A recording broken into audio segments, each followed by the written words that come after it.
Maya Mael wants custody of my daughter. I, a 35-year-old male, am a single dad to my 3-year-old daughter, Lily. My wife, Sarah, passed away 2 years ago from cancer. It was a devastating loss for both me and Lily, but we've been doing our best to move forward and create a happy life together. Recently, my mother-in-law, Karen, 58F, approached me with a shocking request. She wanted me to give custody of Lily to Sarah's younger sister, Emily, 30F, and her husband, John, 32M. Karen's reasoning was that Lily needed a proper family with a mother figure, and that Emily and John were better suited to raise her. I was completely blindsided by this request. Lily is my daughter, and I've been doing everything in my power to give her a loving and stable home since Sarah's passing. I've rearranged my work schedule to be more present, hired a part-time nanny to help when I'm at work, and made sure Lily has plenty of playdates and activities to keep her engaged and happy. When I declined Karen's request, explaining that I had no intention of giving up custody of my own child, she became furious. She accused me of being selfish and not thinking about what was best for Lily.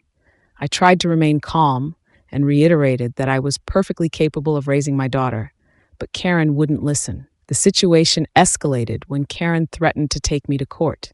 She claimed she had evidence that I was an unfit parent and that she would use it to gain custody of Lily for Emily and John.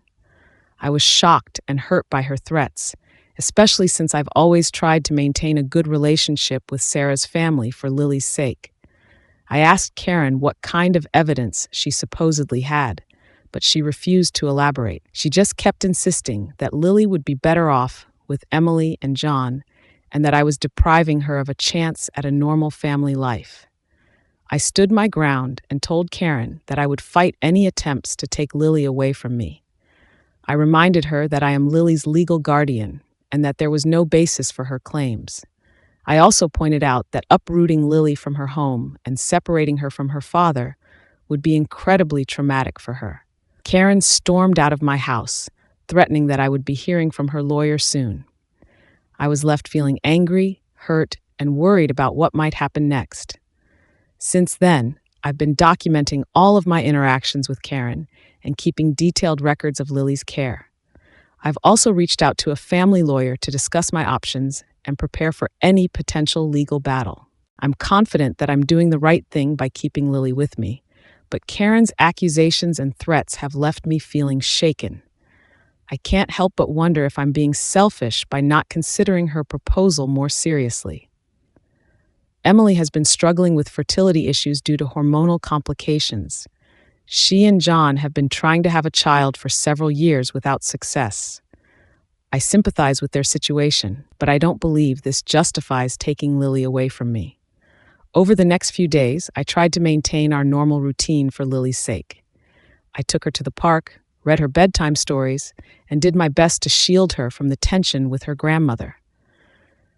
However, I couldn't help but feel a constant sense of anxiety, wondering when the other shoe would drop. A week after Karen's initial visit, I received a formal letter from a lawyer representing her. The letter outlined a series of allegations against me, claiming neglect and emotional abuse. I was accused of working too much and leaving Lily with strangers, referring to her nanny, who has been with us for over a year and whom Lily adores.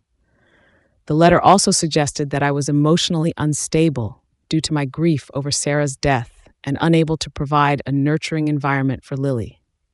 Reading these accusations felt like a punch to the gut. I've dedicated every part of my life to ensuring Lily's happiness and well-being since Sarah passed away.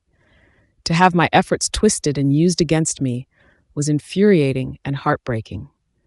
I immediately contacted my lawyer and forwarded the letter to her. She assured me that the claims were baseless and that we had a strong case to maintain custody. She advised me to gather character references from Lily's pediatrician, her preschool teachers, and other family members who could attest to my parenting abilities. As I began reaching out to people for these references, I was overwhelmed by the support I received. Lily's teachers praised her development and social skills, noting how well-adjusted she seemed despite the loss of her mother. Our pediatrician wrote a glowing letter about Lily's health and my attentiveness as a parent. Even some of Sarah's cousins and aunts reached out to offer their support, saying they disagreed with Karen's actions.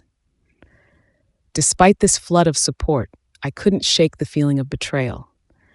Karen had been a part of our lives since Lily was born.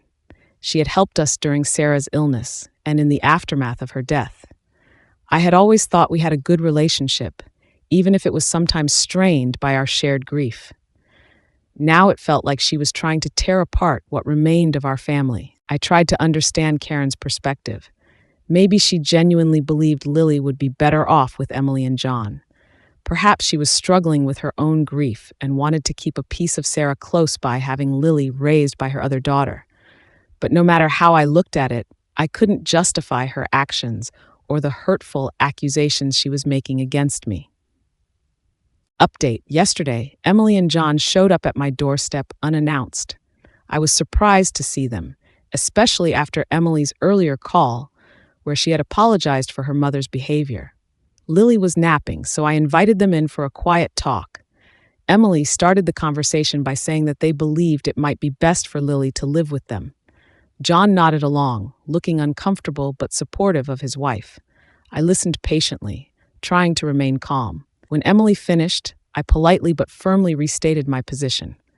I told them that while I appreciated their concern, Lily was my daughter, and I had no intention of giving up custody. I emphasized that Lily was happy, well-adjusted, and that uprooting her would be traumatic. Emily's behavior suddenly changed. Her face hardened, and she accused me of being selfish. She said I was ruining Lily's life by depriving her of a mother's care. I was shocked. Then Emily made an accusation that surprised me. She claimed that I was planning to marry another woman and make her Lily's stepmother. This was completely false. I hadn't even considered dating since Sarah's passing, let alone remarriage. When I denied this, Emily became even more agitated. In a moment that felt surreal, Emily then accused me of never having truly loved Sarah and not loving Lily either. She said that if I really cared about Lily's well-being, I would let her be raised by a real family. I was stunned into silence by the brutality of her words. As I struggled to respond, John tried to calm Emily down, but she brushed him off. She stood up abruptly and declared that they would be back with their lawyer. Emily stated that they would fight for custody and that I should prepare myself to lose Lily. They left quickly after that, leaving me reeling from the encounter. I sat in silence for a long time, trying to process what had just happened. After collecting myself, I called my lawyer to update her on this new development. She advised me to document the visit and Emily's threats, assuring me again that they had no legal grounds to take Lily away from me. That night, as I tucked Lily into bed, I held her a little tighter than usual. I promised her and myself that I would do everything in my power to protect our little family. The road ahead might be difficult, but I was prepared to face whatever challenges came our way. Now I'm left wondering how things escalated to this point. How did a family that once supported each other become so fractured? And most importantly, how can I shield Lily from this brewing storm while still maintaining her relationships with her extended family? Update: 2 days after Emily and John's visit, I received a call from Sarah's grandmother, Elizabeth. She's always been a voice of reason in the family, and I was relieved to hear from her. However, what she told me left me shocked and furious. Elizabeth informed me that she had overheard a conversation between Karen and Emily. It turned out that their sudden interest in gaining custody of Lily wasn't just about family or providing a mother figure. There was a significant financial motivation behind it. Sarah had inherited a substantial sum of money from her late grandfather. Sarah and I had decided to put all of that money into a trust fund for Lily's future. The money was legally Lily's, to be accessed when she turned 25. Elizabeth explained that Karen and Emily believed that if they gained custody of Lily, they would also gain control over this inheritance. They saw it as a way to solve Emily's financial struggles and fund expensive fertility treatments. I was furious. The idea that they would use Lily as a pawn in their scheme to get their hands on money that rightfully belonged to her was beyond comprehension. It explained their sudden change in behavior and the lengths they were willing to go to in order to get custody. Immediately after ending the call with Elizabeth, I contacted my lawyer. I explained the situation and asked for advice on how to protect Lily and her inheritance. My lawyer advised me to take the following steps. 1. Document Elizabeth's statement. She suggested I ask Elizabeth to provide a written statement about what she had overheard. 2. Review the trust documents. We needed to ensure that the trust was ironclad and couldn't be accessed or altered if custody changed. 3. Inform the trustee. My lawyer recommended notifying the trustee of the potential custody dispute to prevent any unauthorized changes.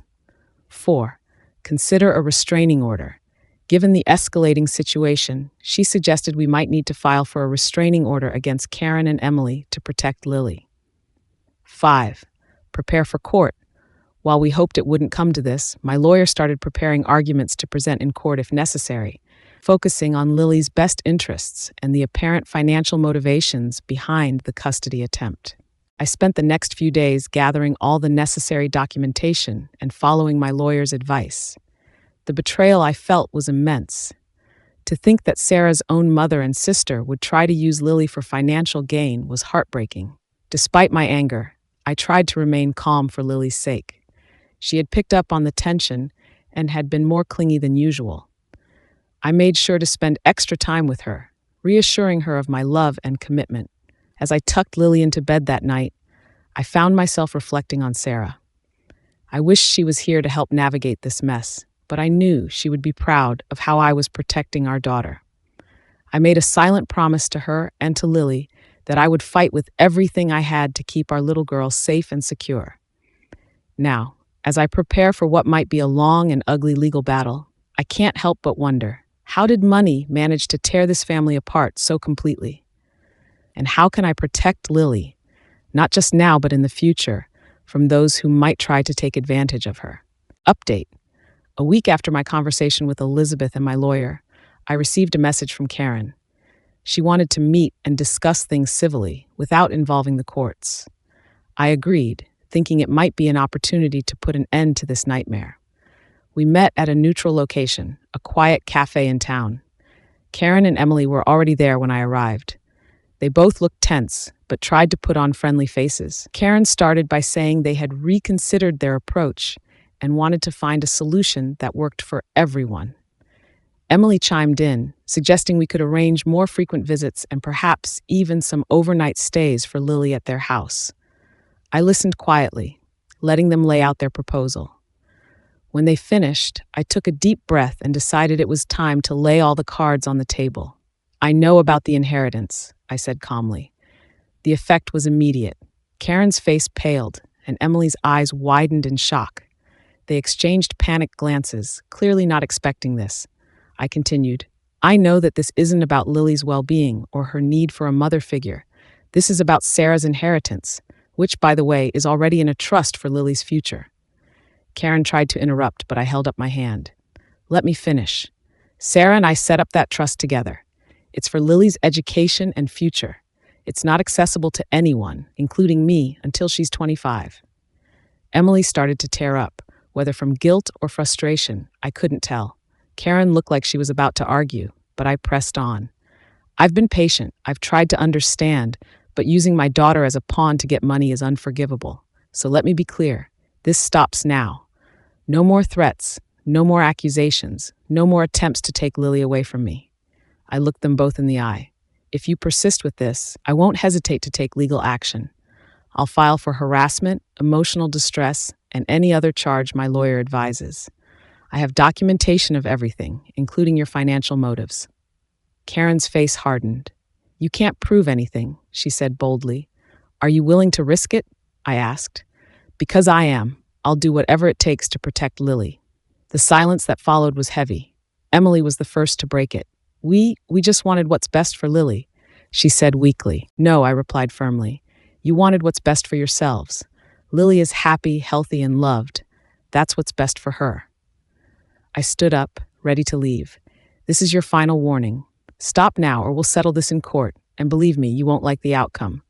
As I walked away, I heard Karen call out, You can't keep us from seeing her. I turned back one last time. I never wanted that. You're still Lily's family, but it's up to you now to prove you deserve to be in her life. With that, I left the cafe.